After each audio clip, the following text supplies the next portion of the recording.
What's up, CATRP crew? Alpal just picked up a collection over the weekend. Oh. And it looks pretty cool. It's here. So what we're going to do is, well, one, look at everything, two, figure out how much Alpal paid, and three, kind of talk about all the different avenues that you could go down with selling a collection like this. Yep. But before we continue, a lot of you guys are small businesses here in this channel, and kind of creating a brand for yourself, whether it's on social media or eBay or other selling platforms, can be a little bit difficult. And ultimately, you want your brand to look professional. But if you're just starting out, hiring like a professional graphics designer might be a little bit out of the picture. I know David and I in the $10 business really wanted to create a good brand logo for our eBay store. And that's where I think our sponsor today, Kittl, could come in handy for you. Kittl's a super intuitive and user-friendly platform which you can use to help design graphics and logos for your business. And you don't really have to have any design experience to understand how easy it is. They have a massive library of professional and customizable templates, fonts, photos, or just other elements for you to use. Like, it definitely gets a thumbs up from me and Brother Dave. Woo! Some of their world-class designers made professional templates that you can customize. They have social media templates to promote your business on social media, ads templates to run paid ads to boost traffic to your stores, to prepare presentations for a product pitch, or even just making a custom email signatures to thank your buyers for purchasing something. Kittl also has an AI tool that can actually generate pretty much whatever your mind can come up with. I know a lot of times it's hard to really figure out what graphics or what elements might come together to create something cool, but with Kittl, you can just type in a brief idea of what you want and it can help generate something from there. I really think this would be beneficial to a lot of you, whether you have like a pretty established small business or you're even just a hobbyist or part-timer. I think having professional graphics and logos is only going to help you in your ventures. So go to our link below or use code CATRPYT and you can get 25% off any of Kittl's paid plans. Now back to it. All right, so let's go through the switch first and tell me a little bit about the person you bought this from, because this is quite a good mix of like every single system, it seems. This collection is from Ben. Shout out to Ben. He was amazing to deal with, super easy, super friendly. Yeah, we talked for a little while. Looks like a bunch of limited run stuff. stuff. And this is actually only a part of it. He got into it, especially during COVID. Like, he just racked up a ton of stuff. Then he was like, I have too much, so now he's just keeping the stuff he really loves, like a lot of the older stuff, NES, SNES, Game Boy, stuff like that. He was selling it, which a lot of people that buy from us do resell, and then they just realize, you know what, I'm tired of going through that hassle. I just want one lump sum deal, and that's what Ben did. He would go to like conventions and stuff like that, but he was finally like, you know what, I'm done. He was very thankful for the deal that we made, and I hope it does well for you, Ben. Thank you for giving us this deal. And well, yeah, and I can definitely sense a theme. Like, almost everything is like limited run or super rare. Super rare is kind of just like the PAL version of limited run, pretty much. Yeah, and we were talking. It's funny, we were talking because with all the limited run super rare stuff, it's like we were talking. Will we ever find someone that has a complete Switch collection? He was like, maybe. Maybe I can't imagine how expensive that would be. I don't know either. Not to mention, when will they stop printing titles? You know, in 2068? I don't know. And yeah, then there's another bin right under it. My goodness. So just this stuff you can tell is a little bit different. This is like used. So Chase's top games, right? Yeah. So for this first bin, Alpal, if you were only doing eBay and you just had this, what would you do to start selling it? Like, it's very easy to get overwhelmed with large collections like this, whether you just bought one or you're selling your own. Where would you start? If we were just dealing with a specific bin, I would look at the top dollar stuff. Thankfully, we have a list, so we can look for the top dollar stuff and know what it is. Everything's sealed, I think, thankfully, and it's all switched, so there's no like processing time, so we don't need to factor that in. And there's then not popular as many pictures stuff to take. Yeah, especially with Q4 right now, we definitely want to deal with the most popular stuff first. I mean, generally you want to always do that, but like, obviously, like a game like that is going to sell almost instantly if you price it right on eBay. I'm trying to think. It's hard to see all the titles. Because there's some other ones like these bigger box things that are the super rare palette. Like, these might sit for a while. Something like like these. I mean, these would probably be last resort type stuff. Yeah, like what is this? Strange Brigade.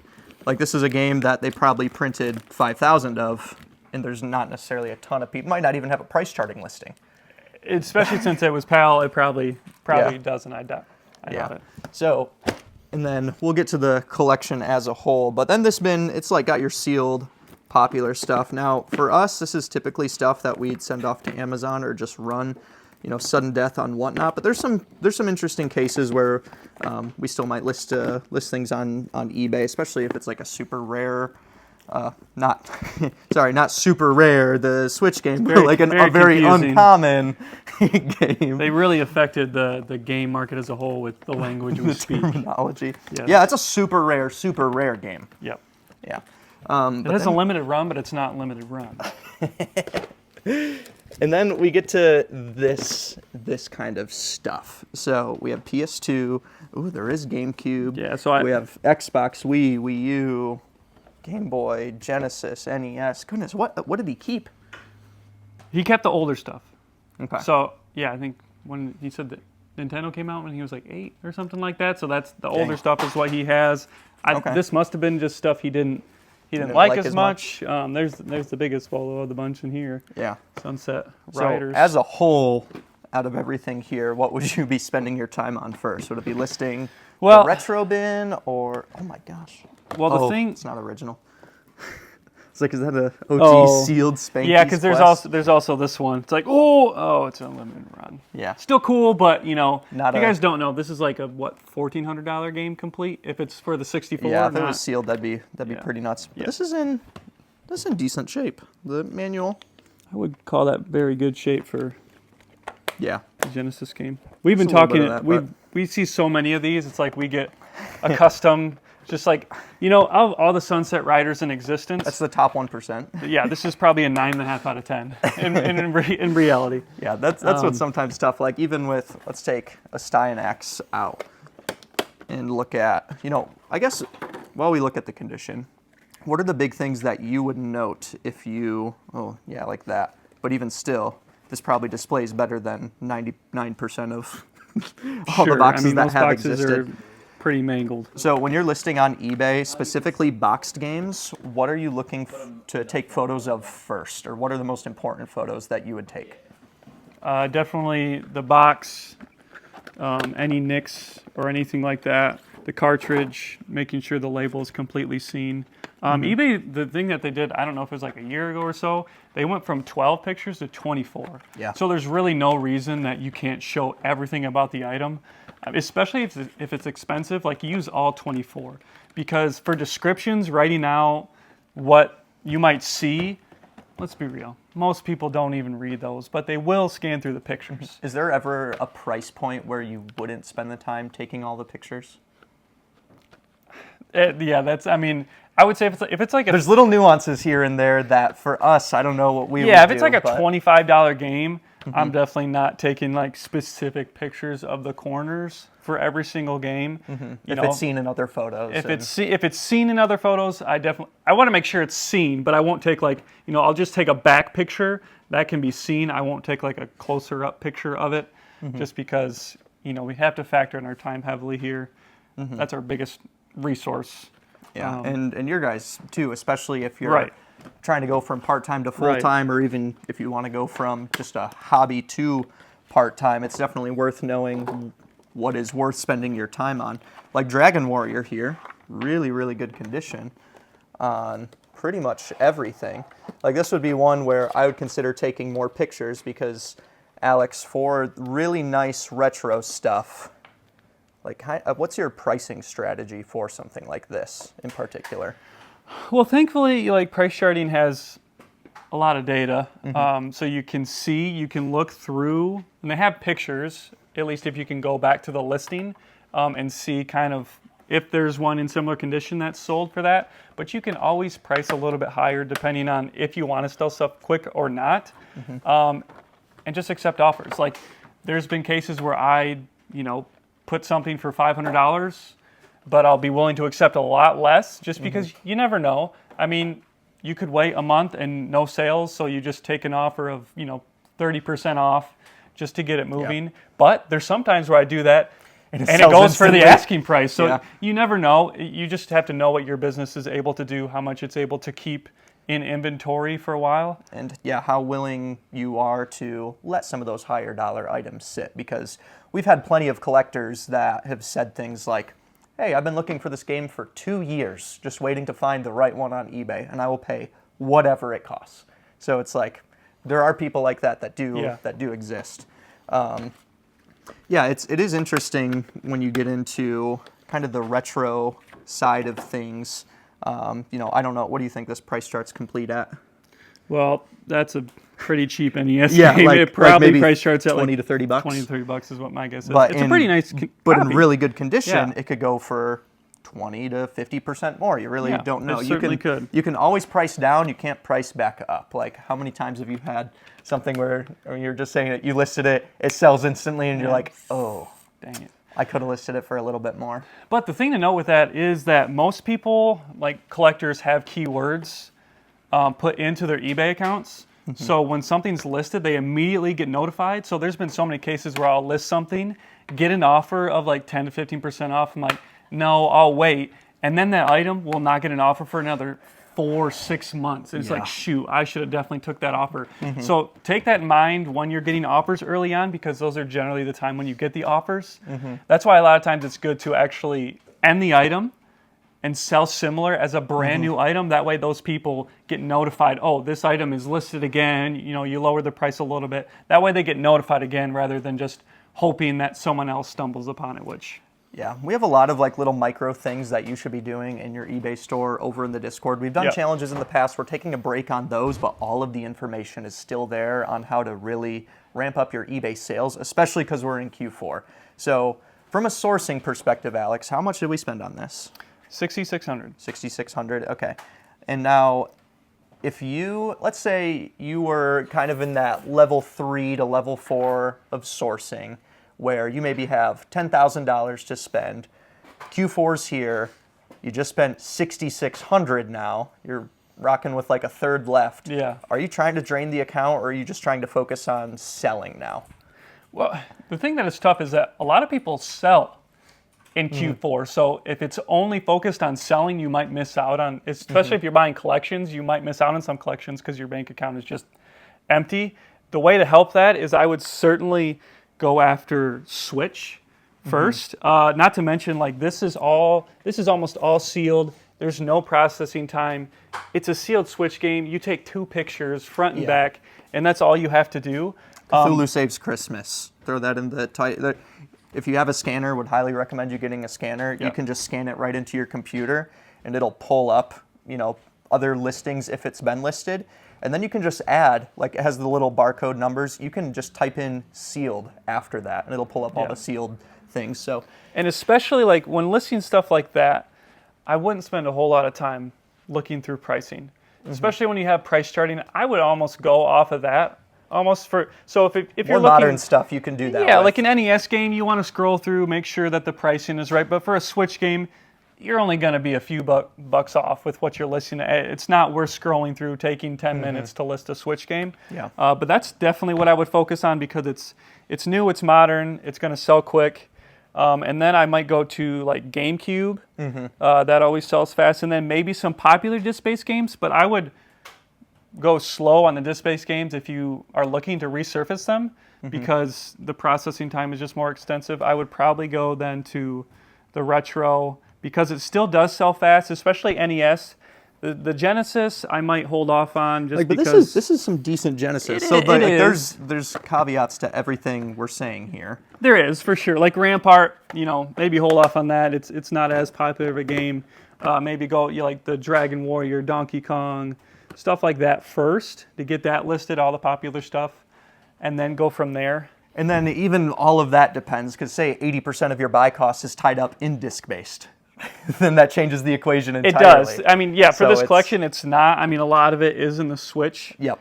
But like if you had a bunch of, really, really expensive high-end PS2 titles, like lots of horror games, say you have Haunting Grounds, yeah, it would tons of those. It would definitely change the formula if these were more expensive. But these are all like $15, $20 games, so it's not necessary. Typically, our rule of thumb that you can flex from this depending on your business, but we usually just say list the highest dollar item stuff, regardless of platform. So if you're not sure what to make of all of this, you can start with that and then adapt it from there. Like we're kind of thinking Q4 mindset based on what would sell.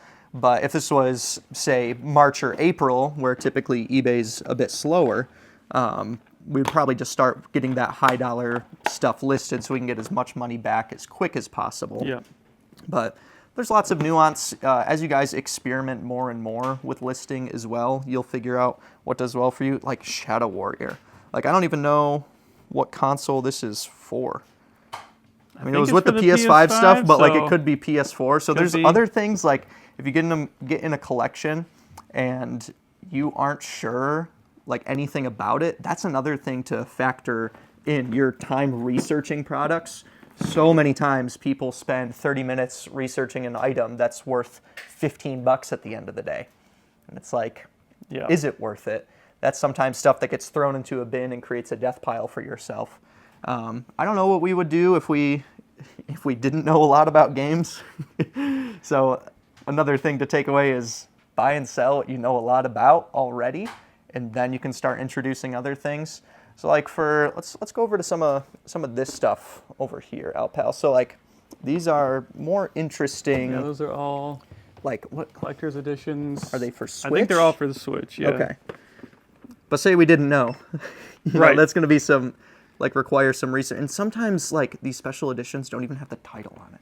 And it's so annoying. Yeah, like they might not even have a barcode, like, and these don't say the system on them anywhere, so it can be kind of confusing. Yeah, I would definitely wait until last to figure out how to list these or what to price them at or anything like that. But before we continue, we do have these Xboxes as part of this collection as well. And with our channel sponsor XYAB, we actually have a lot of different pieces and accessories that can go to help us refurbish these, from the controller backs to tons of other components that you need for your business. We have a shelf wall over there filled with tons of XYAB products that we love. Use our code below for $50 off your first order of $100 or more. Okay, so let's look at some of these other games. We do have a pretty decent GameCube set right here. Got Barnyard, the original Party Animals. My goodness, great movie. Spider-Man 2, look at with Doc Ock.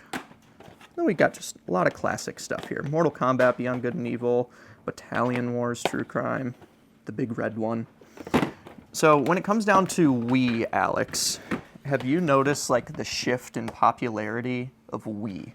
Because first, like maybe 5-6 years ago, everybody was collecting N64. The trend has now been GameCube. Are we trending kind of towards Wii now? I don't know if we're quite doing that, but like the popular stuff for Wii, like like still like These two right here. Yeah. Like those are the big ones that. Like I don't think, the Blob 2 for Wii is going anywhere, but the popular stuff people still love because they're just great games. They're family friendly, love to play with family. So those games, you would be shocked if you're not huge into video games. You'd be shocked what those sell for, and they sell for it all day long. Yeah, it's one of the highest selling titles. Like Mario Kart is like one of the highest selling titles for us, and anyone for that matter. Yeah, that game sells hundreds and hundreds a month. I think on price charting, actually, they now have sales volume. I don't know if you need a paid subscription to see that. I'm not sure about that. But they show sales volume on eBay. Since we're Amazon sellers, we can see like sales volume on Amazon as well. But the reason I ask that is because a lot of people say, how much value should you put into kind of thinking about trends in the future? So I think that's a good take. I feel like this game is valuable. I could be completely wrong. Xseed can have some decent titles, but there are some random Wii games that can still be well over $100. Yeah. So I don't completely write off Wii, even though a ton of titles are considered shovelware.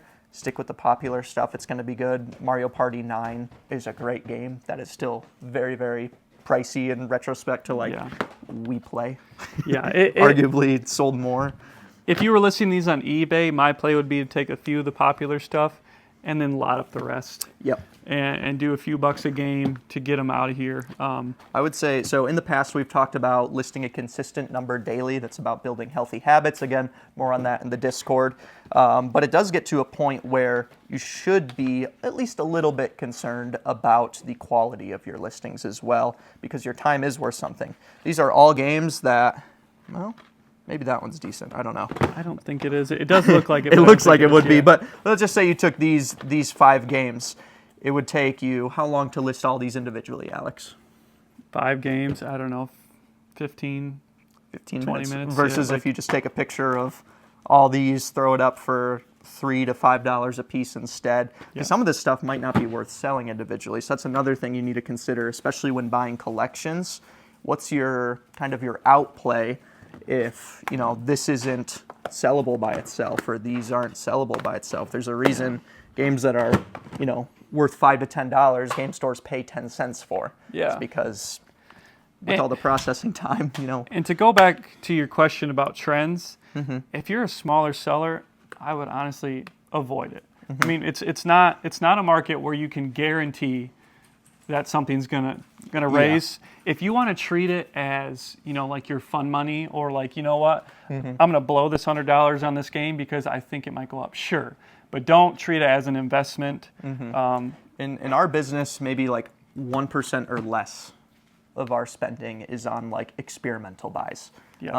Even when we weren't buying massive collections at the scale we are now, Chase has always said, buyer education. If you see something, a ton of something for really cheap, pick it up. I don't think you can really lose. 100 of something for $1 a piece is usually a good play or whatever. So just be cautious of that and know that I would say with that, make sure you can break even worst case scenario. Otherwise, just know it's a very risky buy. And some people's risk tolerances are higher than others. If you're willing to lose $100, yeah, especially if it's like a side hustle. Make sure you have like, 1,000 sure, spare. You know, like whatever, I can blow this, and if it doesn't go well, oh well. Yeah. But yeah, then we get to like this mix bin. Like I don't like looking at this because it's just cluttered stuff everywhere. As far as organization goes. Yeah, like I'll give an example of this box right here. This is all stuff that was included. Like, can we please keep this? This is sure. My friend Pedro. I thought you were just making that up. I want him. Yeah, it's fun. Like this is all included with different collector's editions and whatever else. Oh man! And if there's so many stuff that doesn't even have the game title on it. Honestly, I would not even like try to look it up. It's not worth, you know, especially if it's like a $20 Switch game. It's not worth taking 50 minutes to find. Because sometimes this stuff doesn't necessarily add a ton of value. Again, for the right collector, like maybe this is what somebody's looking for Ninja Saviors. Right. But and like I said, we might do some of it, but it's like he told me, okay, this is for my friend Pedro. See if it's got titles on it, then you might be able to add it quickly. Well, I do want that. So. Oh right, there you go, my friend Pedro. There you go. So from an organization standpoint, all this stuff is currently in bins. What should we do from here? Put it on shelves. By console, by value. How do you typically go about that? I know that's a loaded question. Well, for us, it's determining what's going to eBay, what's going to whatnot, what's going to Amazon. All the disc-based games we would go through first and separate them by how they need to be cleaned disc-wise, and then we put them on our shelves with our disc cleaner and go from there. All this, we have a whatnot shelf. All this is going to go on whatnot. There's nothing that's like crazy rare, crazy high value, so I don't think any of this is going to go on eBay at this time. But if it's like, you know, I don't know. If this was actually CIB N64, it might go on eBay. Switch, it's kind of hit or miss. Sometimes it's depending on where we are as a business. A lot of it might go to Amazon. A lot of it might go to whatnot. Yeah, I would just highly recommend organizing it by whatever works best for you. For some people, it is just bins. Like we have should we show them the shelf wall? Essentially, it's changed a lot and it's kind of messy over here. Let us know if you guys want us to do a big like tour video breaking down all the systems in the barn currently. But we try, at least at one point, we tried keeping everything organized by console. You can see how well we're doing at that. But that's something that I would recommend. We're not. This shows that we're not perfect. Yeah. We get lazy in our processes, and we like, I know this is whatnot. I don't know where to put this. I'm just going to put it here. Like we have 2 N64 games here, and we have 4 up here. So. But one way we did just change that is now we have like a big show shelf over here that we put more like more popular stuff, like heavier valued stuff, like Pokemon Red and that thing up there. My goodness. Look at that, and just N64. So now we have at least 2 shelves, so we know that the more valuable, better stuff is going to go on this one, and then we put the other stuff on the other shelf. So that helps us out. Yeah, for success, you need to be organized. Too many times have we heard stories of people that are like, I have 5,000 items, and it takes me 30 minutes to find one item, and I sell 20 every week. It's like, oh, that's an issue. Yeah, I would say if you sell games, you need to get shelves. Bins are not the way to go with games. You just don't know what's there. Yeah, we quickly switched away from bins. I mean, we were doing bins for a long time. That's all Chase had done for a long time. Right. But just from a visual perspective, just get a typical DVD tower case type thing. Yeah. And you'll be able to see all the spines. If it's sorted, you don't have to sort it alphabetically and by title necessarily. You can if you have a ton of quantity. Like for the Switch stuff, might be worth sorting it alphabetically if they were all listed. Going through each individual game might take a while. Yeah. But, or you could number them. Yeah. So ultimately, let us know if you have any questions about our systems and processes. We want to do a video kind of breaking down the overall flow of our barn. So let us know if that's something you guys are interested in. And Alpal, goodbye. And goodbye. That's about it. I'll see you.